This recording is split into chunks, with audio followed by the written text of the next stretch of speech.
Assalamualaikum warahmatullahi wabarakatuh. Saya Ziza Galedazia dari kelas 7E akan mempresentasikan materi tentang zaman praaksara. Zaman praaksara adalah masa kehidupan manusia sebelum mengenal tulisan. Praaksara disebut istilah nirlenka. Nir artinya tanpa, lenka artinya tulisan. Jadi nirlenka adalah tanpa tulisan. Zaman periodisasi dibagi menjadi dua zaman. Satu menurut geologis, dua menurut arkeologis.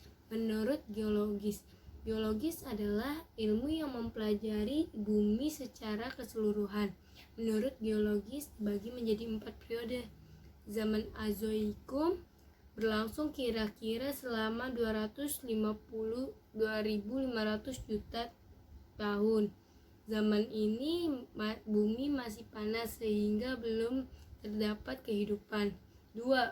Zaman Paleozoikum berlangsung selama 340 juta tahun.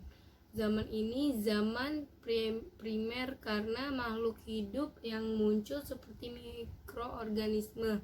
3. Zaman Mesozoikum berlangsung selama 140 juta tahun. Zaman ini disebut zaman pertengahan. 4. Zaman Neozoikum berlangsung selama 60 juta tahun. Zaman ini disebut zaman kehidupan baru. Menurut arkeologis dibagi menjadi dua zaman, yaitu zaman batu dan zaman logam. Zaman batu adalah sebagian besar perkakas atau peralatan kehidupan manusia dari batu. Ada 4 periode. 1. Zaman batu tua berlangsung 600.000 tahun silam.